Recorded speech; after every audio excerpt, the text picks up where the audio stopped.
Bonjour à toutes et à tous. Aujourd'hui, on va décortiquer ensemble la personnalité du Bélier en se basant sur l'analyse vraiment passionnante de l'astrologue Jean-Yves Espier. Alors pour commencer, il y a cette image, cette métaphore de Jean-Yves Espier qui est juste parfaite. Il appelle le Bélier la locomotive du zodiaque. Voilà, tout est dit, ou presque. Ça pose immédiatement le décor, on parle d'une force immense, d'une impulsion qui semble impossible à arrêter et qui entraîne tout sur son passage. Pour bien comprendre cette fameuse locomotive, il faut d'abord jeter un œil à son moteur. On va donc explorer ensemble cette source d'énergie, cette force de vie qui est absolument hors du commun. Il faut bien se représenter ça.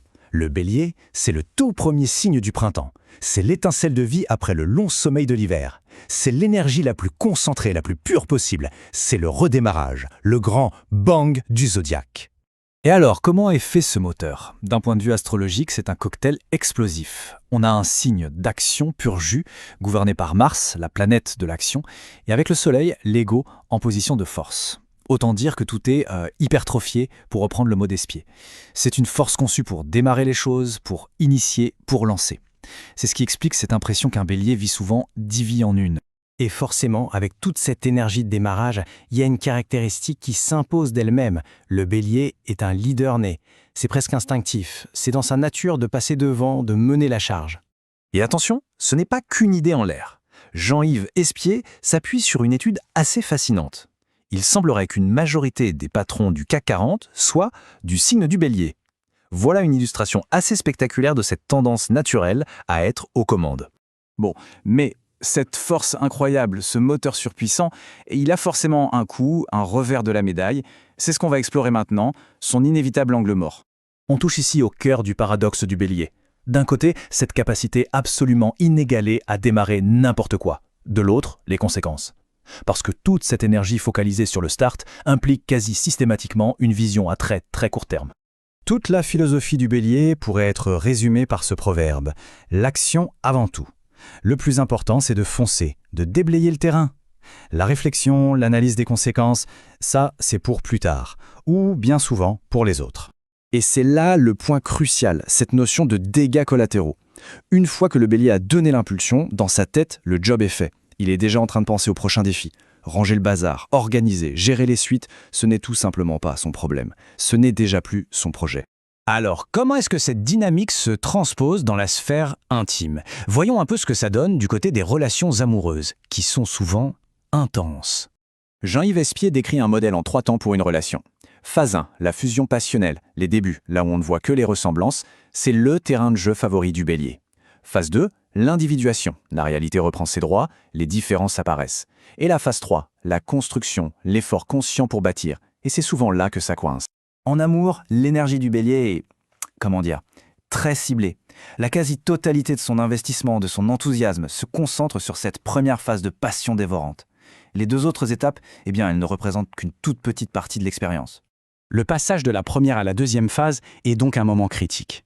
Si cette passion des débuts commence à s'estomper, si l'autre affirme sa propre personnalité, le Bélier peut vivre ça comme une véritable trahison, un échec. Et la tentation est alors énorme de repartir de zéro, de chercher cette étincelle ailleurs. Du coup, question pratique. Comment gérer un conflit? L'analyse donne un conseil en or. Ne jamais, au grand jamais, aller à la confrontation directe quand le Bélier est à chaud. C'est comme essayer d'arrêter un train en marche. Non, la seule bonne stratégie, c'est d'attendre. Attendre que la pression retombe. C'est seulement à ce moment-là qu'une discussion productive peut commencer. Allez, on aborde la dernière partie. Comment gérer cette énergie débordante, que ce soit pour la personne Bélier elle-même ou pour son entourage? Pour ça, Espier a une autre analogie absolument géniale, le syndrome de Patton. Le général Patton, pendant la guerre, c'était un fonceur incroyable. Il avance à toute allure en Sicile, il écrase tout, et puis, d'un coup, il s'arrête net. Panne sèche. Pourquoi? Il n'avait pas pensé à l'intendance, au carburant. Et ce syndrome, il illustre à la perfection la façon dont le Bélier gère plein de domaines de sa vie. Avec l'argent, au travail, c'est souvent le même schéma. Une charge héroïque, une action brillante, une énergie folle, suivie d'une panne sèche, parce que la logistique, la vision sur le long terme, n'a pas été prise en compte. Il faut bien comprendre ça. Pour le Bélier, l'argent n'est jamais une fin en soi. Ce n'est pas un signe qui va accumuler pour le plaisir d'avoir. Non, l'argent, c'est juste le carburant. C'est ce qui permet de lancer la prochaine action, le prochain projet. Et le carburant, par définition, c'est fait pour être brûlé. D'un point de vue astrologique, ça s'explique très bien. Les planètes de l'action et de l'ego, Mars et le Soleil, sont hyper puissantes en Bélier. Et à l'inverse, les planètes qui parlent d'harmonie, comme Vénus, et surtout de temps long, de structures comme Saturne, y sont très affaiblies. En gros, la machine est construite pour l'accélération pure, pas pour l'endurance. Finalement, si on devait résumer, le grand défi pour une personnalité bélier, c'est celui-là.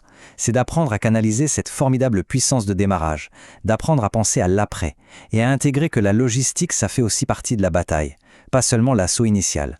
Ce qui nous amène à une toute dernière question, une pensée pour conclure cette analyse. Le bélier est âme moteur d'une puissance absolument phénoménale. Mais la vraie question, au fond, c'est de savoir qui tient le volant.